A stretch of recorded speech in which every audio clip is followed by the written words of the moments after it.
Now that LeBron James has departed from the Cleveland Cavaliers and has left the Eastern Conference, I think it's safe to say that the East is more interesting than it has ever been. You have teams on the come up, good teams that could potentially get to the NBA Finals now that LeBron James is gone, and it's going to be interesting to see LeBron James' new team as he has left that team to a new journey with the Los Angeles Lakers in the Western Conference.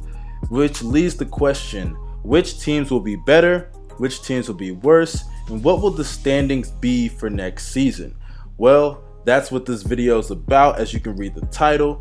So let's get on with the first team that we're going to talk about, and that is obviously the Cleveland Cavaliers.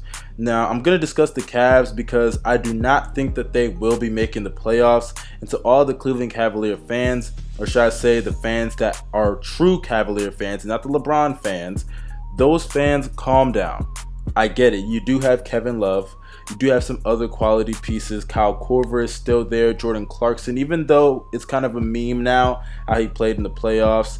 Rodney Hood re-signed for a year. You also have Colin Sexton, the rookie, come up. Y'all have some good quality pieces, and I definitely think with Kevin Love as the core of the franchise, this is the best team that he's ever had, including the teams in Minnesota. Even though he did play with Ricky Rubio, they didn't play that long together, and I just don't think that even though Ricky Rubio was playing at a solid level, he's just not the player he is today. And those teams to me are just not as talented as the team that he has right now in Cleveland. So even though he does have a lot of talent there and Cleveland has some pieces to work with, even though they do have J.R. Smith who likes to run the wrong way, at the end of the day, even though they do have some quality pieces, they're just not good enough, in my opinion, to get to the playoffs, and that's fine. They don't have to be good enough. They can tank a few years or at least construct a young quality roster, trade for some assets, and see where they can go from there. Kevin Love is the centerpiece of their franchise, and if they can get him another complementary piece,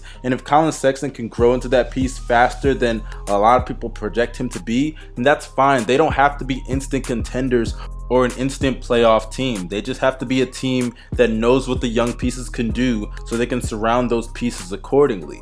But now that we're done talking about the Cavaliers, let's talk about the teams that are going to make the playoffs.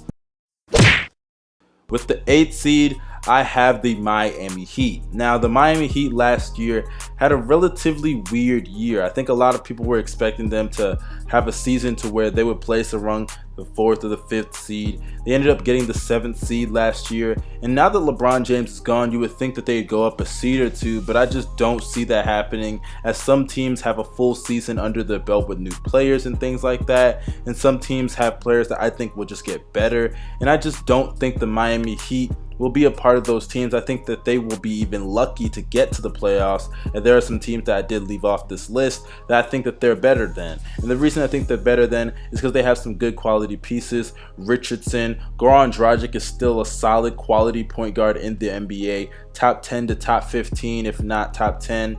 Then you have also some players like Hassan Whiteside, who even though he's going through some contract disputes and even though he may get traded, as of right now, he is still on the Miami Heat. And if they can trade for Jimmy Butler, they can get higher on this standings list. But as of now, they have not traded for Jimmy Butler. And I think that they are definitely 8th on this list. And also shout out to Eric Spoelstra, because he is a solid coach.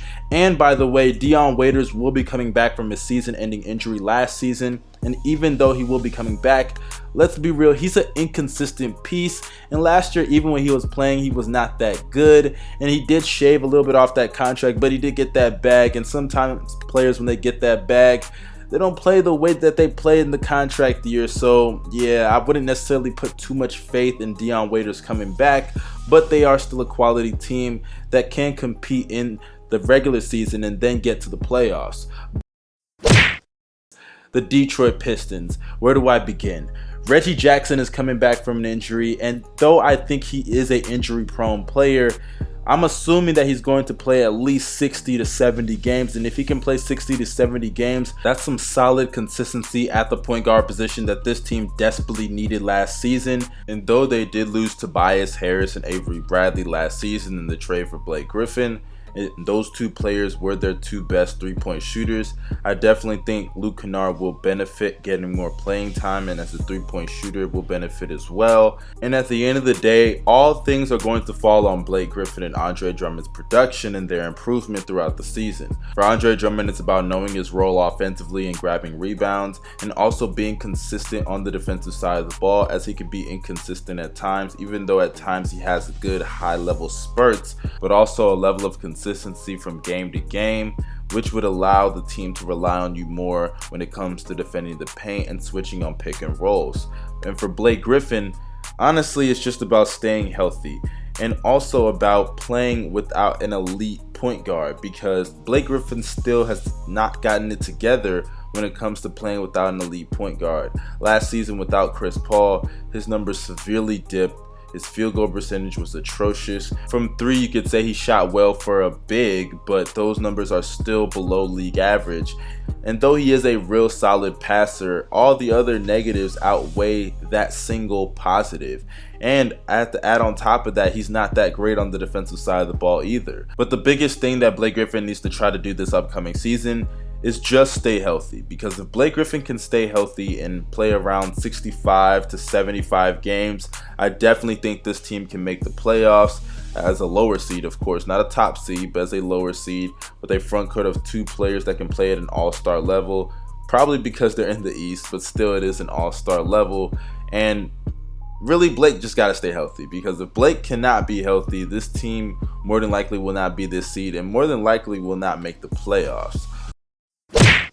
Now for the 6th seed, I definitely have to go with the Milwaukee Bucks, and I say definitely because I'm sorry, I love this team, but I just do not think that a lot of the pieces on this team are going to be consistent throughout the season. For one, they struggled to find a point guard throughout the season, and then they ended up trading for Eric Bledsoe. Though they didn't give up Thon Maker or Malcolm Brogdon in the process, let's be real here, Eric Bledsoe's production on the Milwaukee Bucks, it's not like it was bad when you look at the numbers, but they weren't really translating to that many wins, as they would finish with a record below 45 wins, and also they would lose in the first round to the Boston Celtics. And though they were the 2nd seed, they were without their two best players in Gordon Hayward and Kyrie Irving. So at the end of the day, when you look at this team, there are a lot of holes. For one, I already mentioned Eric Bledsoe. When it came to the playoffs, this guy got outperformed by a backup in Terry Rozier. Giannis Antetokounmpo puts up phenomenal numbers and is a top 10 player in the league, if not top 15 for sure. But at the end of the day, it's always great to put up numbers, but if they're not translating to wins, why do they even matter? You have Chris Middleton, who balled in the playoffs, by the way, but at the end of the day, he isn't much of a ball handler, and he kind of needs to be that, because even though Eric Bledsoe's on the team and Giannis is on the team, they desperately need another scoring option aside from Giannis Antetokounmpo, who can go out there and give you 30 every night, which doesn't really lead to wins. And also the biggest thing about them is I don't know how the coach is going to play these players. I don't know how he's going to build a system around Giannis. I don't know how certain players are going to fit together. And Thon Maker has kind of been relatively disappointing. A lot of people had high hopes for him last season, and he kind of bombed those expectations. And I just don't see them bouncing back this year. And man, another year of Giannis' prime is gonna low-key be wasted. So you guys get ready for another year of Giannis putting monster numbers just to get eliminated in the first round. Now with the 5th seed, I have the Indiana Pacers. Now for those who don't know, my man Victor Oladipo, my favorite player in the league, led this team last year to nearly 50 wins and was an All-NBA player, also on the defensive side of the ball as well. All-star, phenomenal player, 20-point per game scorer at least, and I think that he can eclipse 25 points per game this upcoming season. Rebounds the ball at a solid level, can get you around 5 to 6 rebounds, and can handle the ball a little bit. Not the greatest ball handler, but he can handle the ball a little bit.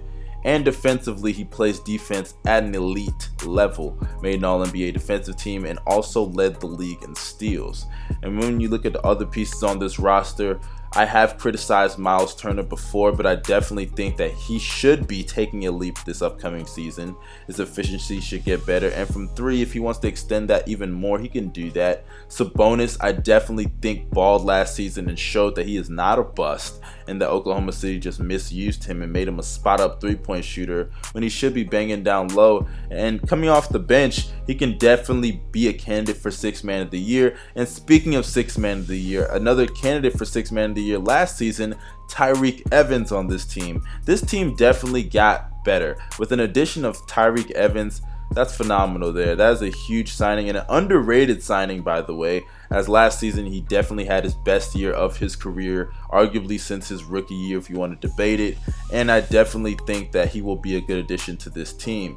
And another thing that I like about this team is that all these players know their roles. I mean, last season they were not a great three-point shooting team, but they managed to stay afloat and win games because they know their role and they know what they can do. Bogdanovic, phenomenal three-point shooter. Oladipo knows how to handle the ball at times when he needs to. Darren Collison, solid player, consistent player.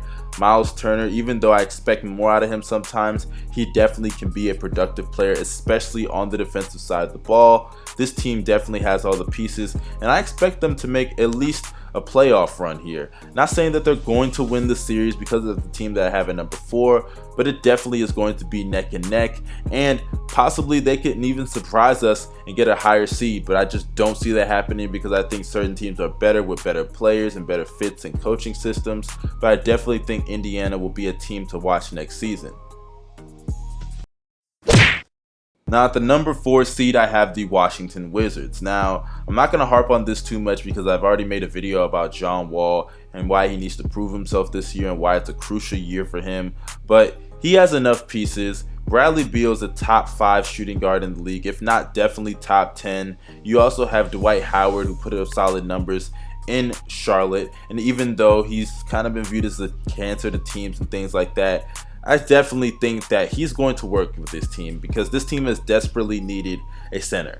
And I don't think Dwight Howard's as big of a deal in the locker room as some people say. I think some people lose respect for him and things like that. But it's going to be interesting to see how he plays with John Wall because John Wall, there have been numerous reports that a lot of his teammates don't like him, and apparently him and Bradley Beal wanted to kill each other at a point in time, so that's also out there. But John Wall's got all the pieces here. Otto Porter has been improving every year. Kelly Oubre's been improving every year. Bradley Beal's been improving every year. Try to let Bradley Beal take care of some of those on-ball responsibilities because I definitely think he shows some of those flashes that he can do that from time to time with some level of consistency when John Wall was out due to injury last season. And also John Wall tried to play off ball because I think that's one of the things about John Wall that he has desperately needed to learn how to do basically throughout his whole career. And from the three-point line, hey, if you can play off ball, let Bradley Beal sometimes create some open looks, and you can get some more open looks from 3, and that can help you get better as a three-point shooter because I definitely think last season in the regular season he showed some flashes of some three-point ability or at least some consistency from the three-point line. And if he plays off ball, he can find spots on the floor, whether it's in the mid-range or three-point line, that he can get better at.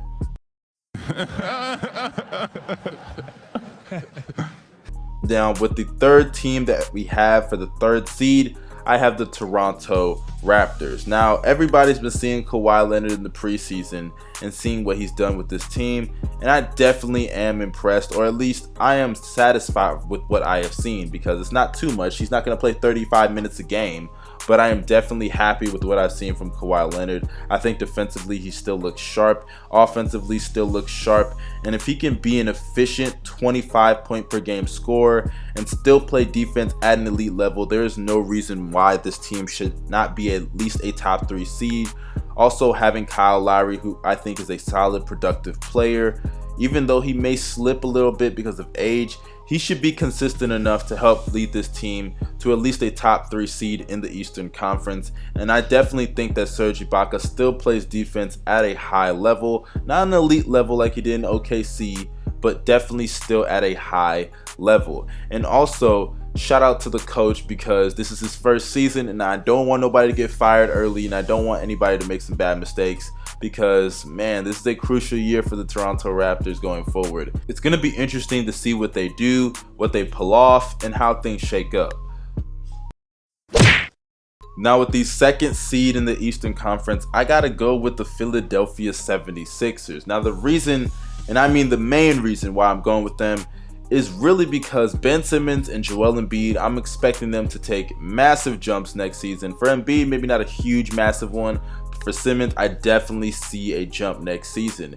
If it's not massive, it's still going to be a noticeable jump, because I think Ben Simmons has some areas that he can improve. As a scorer, he could be more aggressive, and also from three, maybe attempt a little bit more, just a little bit more. Not saying he's going to be shooting 40% or anything, but just attempt a little bit more. And I definitely think that as a shooter he can grow, because when you can't shoot and you're facing a team that is losing their two best players and you score 1 point, that's a big disappointment. And I think that definitely has to do with his shooting. So I definitely expect to see some improvement in that area. And also, Joel Embiid defensively, phenomenal. Yes, phenomenal. Hopefully he can stay healthy, and if he can stay healthy, you could argue that he can win the Defensive Player of the Year, yes, even over Rudy Gobert and Kawhi Leonard, if Kawhi Leonard returns to what he was before his injury.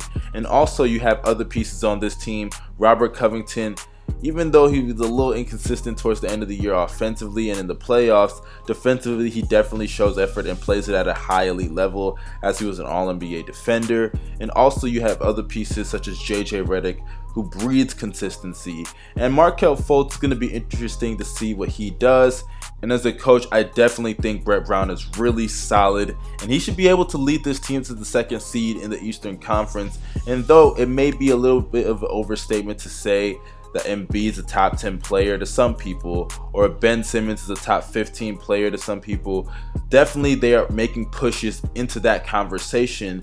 And if they do not make that push next season, there must be a problem with the organization, and the process may need to be overlooked a little bit, because these are players that in their second season or third season should be pushing around the top 10 to 15 players in the league, because these are players that a lot of people have pegged as generational talents, and generational talents should definitely show flashes of top 10 to 15 players in the league around this time in their career.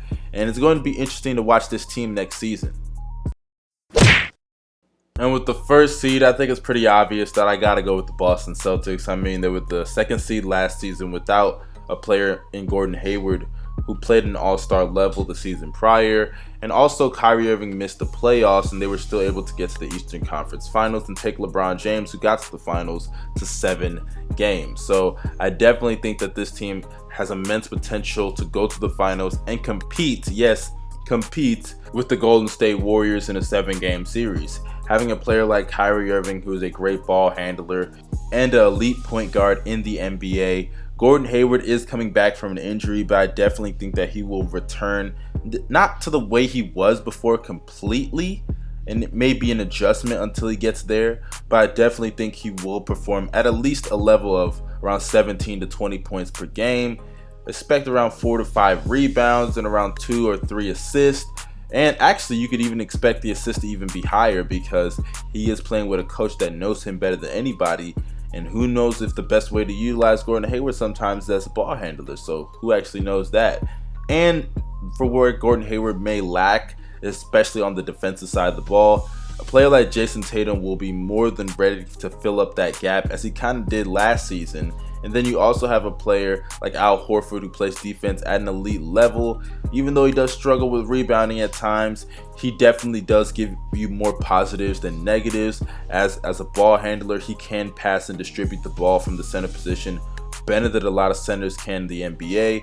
You also have a player like Jaylen Brown, who I think continuously gets better and knows his role, can be one of the better elite two-way players in the NBA one day. Terry Rozier coming off of the bench, Marcus Smart off of the bench, Marcus Morris off of the bench. Those are good, consistent, quality bench players. Marcus Smart, not too consistent, but you get what I mean there. Those should be players that should be able to come in every now and then and just provide a level of consistency and a level of potency to the offense while the starters sit down. So I definitely think that this team has all the firepower, all the weapons, and I even forgot to mention Brad Stevens, the best coach in the Eastern Conference, hands down, arguably the best coach in the league, definite coach of the year candidate for this upcoming season. You gotta put this team on watch, and I definitely think that this team can contend with the Golden State Warriors. Yes, the Golden State Warriors. But that's a topic for another day.